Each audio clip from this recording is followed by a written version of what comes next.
Break नंतर तुमचं स्वागत। आपण चर्चा करतो आहोत न्यूज चॅनल्सवर सेन्सॉरशिप आणण्याच्या सरकारी प्रयत्नाबद्दल। आज दुपारनंतर पंतप्रधानांनी हा जो प्रयत्न आहे तो रोखलेला आहे।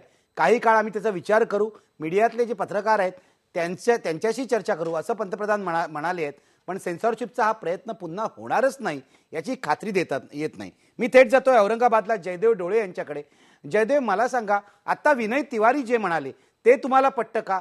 चूक सरकारची आहे की इलेक्ट्रॉनिक चॅनलची आहे? काय वाटतं तुम्हाला?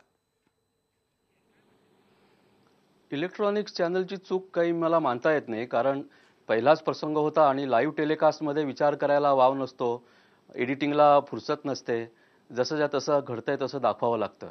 नंतर खूप काही वेळानंतर चूक लक्षात येते आणि त्याच्याबद्दल दिलगिरी व्यक्तही करता येते, पण म्हणून काही दाखवूच नये आणि सरकारची अकार्यक्षमता उघडी पाडूच नये म्हणून काहीतरी कांगावा रचावा आणि मुस्कटदाबी करावी हे काय मला योग्य वाटत नाही। सरकारने निवडणुकीच्या तोंडावर हे विधेयक समोर आणणं हा काहीतरी वेगळाच हेतू दिसतो। निवडणुकीच्या काळामध्ये जे काही अपप्रकार घडू शकतात त्या अनुषंगाने काहीतरी करू मागतंय सरकार असंच दिसतंय। दहशतवादी हल्ला हा फक्त एक सबब दिसते असंच मला वाटतंय। दहशतवादी हल्ला हा सबब आहे असं ते म्हणतायत। तुम्हाला असं वाटतं की या हल्ल्याच्या दरम्यान राजकारण्यांचं जे वस्त्रहरण झालं पूर्णपणे गृहमंत्र्यांना राजीनामा द्यायला लावला, मुख्यमंत्र्यांना राजीनामा द्यायला लावला, त्यामुळे घाबरून सरकारने आता मीडियावरच कंट्रोल आणा, मीडियावरच बंधनं आणा अशी काहीतरी भूमिका घेतली? म्हणजे हा राजकीय कांगावा आहे?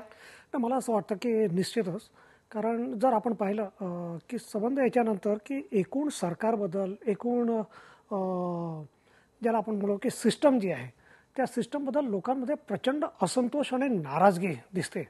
म्हणजे याचं उदाहरण जर पाहायचं झालं तर 3 डिसेंबर रोजी गेटवे ऑफ इंडियात काही तरुण मुलांनी एकत्र येऊन जस्ट ठरवलं की आपण गेटवे ऑफ इंडियावर श्रद्धांजलीचा कार्यक्रम करायचा आणि कोणालाही कल्पना नसेल पण 1.5 ते 2 लाख लोक स्पॉन्टेनियस रस्त्यावर आले, गेटवेवर आले आणि त्यातले मी त्या ठिकाणी होतो, जवळजवळ 80% लोक 35 वर्षाच्या खालच्या वयाचे होते आणि middle class, upper middle class मुलं होती। आणि गेल्या काही दिवसात जे काही आपण पाहतो की मिडल क्लास असे किंवा ज्याला आपण एलिट वर्ग म्हणू, तो एलिट वर्ग एकूण सरकारच्या विरोधात गेलाय। त्यालाही कुठेतरी आज वाटायला लागलंय की आपण सत्तेत कुठेतरी हस्तक्षेप केला पाहिजे आणि मला असं वाटतं की सरकारला हे आणि याचं श्रेय कोणी मान्य करो किंवा न करो याचं इलेक्ट्रॉनिक मीडियाला श्रेय जात आहे की म्हणजे एकूण जे काही लोकांनी पाहिलं त्या ह्याच्यातनं लोकांना असं वाटायला लागलं की आमची जी काही सुरक्षा आहे, आमची जी काही सिक्युरिटी आहे ही काही सरकार काही करू शकत नाही आणि म्हणून आम्हाला स्वतःला पुढाकार घ्यावा लागेल। आणि मला असं वाटतं की या सगळ्या ह्याच्यातनं सरकार कुठेतरी हादरली आहे, कारण शेवटी असं आहे की मिडल क्लास जो आहे की आपण इमर्जन्सीमध्ये पाहिलं आणि इमर्जन्सीनंतर जनता पक्षाचं जे काही सरकार आलं त्याला देखील कारण मिडल क्लास होता। मिडल क्लास एक शेवटी कुठेतरी लोकांमध्ये एक ओपिनियन निर्माण करत असतो आणि यावेळेस हाच मध्यम वर्ग जो आहे तो रस्त्यावर आलाय आणि कुठेतरी तो देखील एक ओपिनियन मेकर आहे। मला असं वाटतं की यातनं सरकार कुठेतरी हादरलेलं आहे। मी ब्रेकवर जाणार आहे, पण ब्रेकवर जाण्यापूर्वी पुन्हा एकदा वायसी पवार यांच्याकडे जातोय। पवार, काय दोघांचा युक्तिवाद आहे? तुम्ही पाहिलं, दोघंही पत्रकार आहेत। तुम्हाला हे पटत नाही का की हा राजकीय कांगावा आहे म्हणून?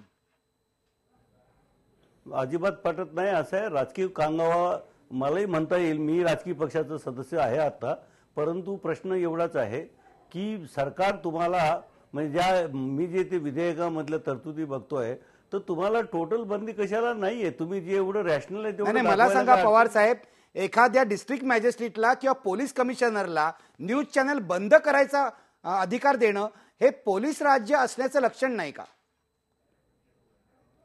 मला तसं वाटत नाहीये। त्याचं कारण असं आहे की आपल्या देशातली कोर्ट अजून जिवंत आहेत आणि कोर्टामध्ये हे प्रश्न सोडवता येऊ शकतात। जरी कायदा असला आणि समजा हा कायदा जर राज्यघटनेच्या विरुद्ध असेल तर तो अल्ट्रा व्हायरस आहे म्हणून डिक्लेअर करून सुप्रीम कोर्ट सरकारला निर्देश देऊ शकतं, असं काही नाहीये। आणि मला नाही वाटत की त्याच्यात फार एवढा गजब करण्यात काही नाहीये। पण अनेक वर्ष मी चॅनल बघतोय, त्या चॅनल्सवरती काय चाललेलं आहे हेही मी बघतोय। मला नाही वाटत की त्याच्यात फार जास्त सरकारचं काहीतरी चुकीचं आहे।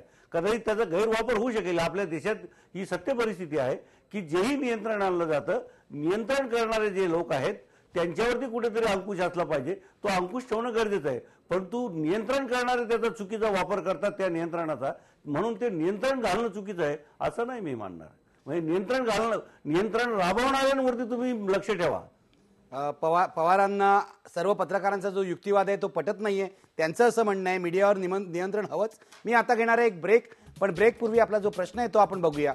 न्यूज चॅनल्सवर सेन्सॉरशिप लादण्याचा सरकारचा प्रयत्न योग्य आहे का? पडद्यावर बघा आपले प्रेक्षक काय म्हणतायत. आता 80% प्रेक्षक म्हणतायत होय, सरकारचा प्रयत्न योग्य आहे. लोकांना सुद्धा कुठे असं वाटतंय की न्यूज चॅनल्सवर नियंत्रण हवं. घेऊया एक ब्रेक, पहा फक्त IBN लोकमत.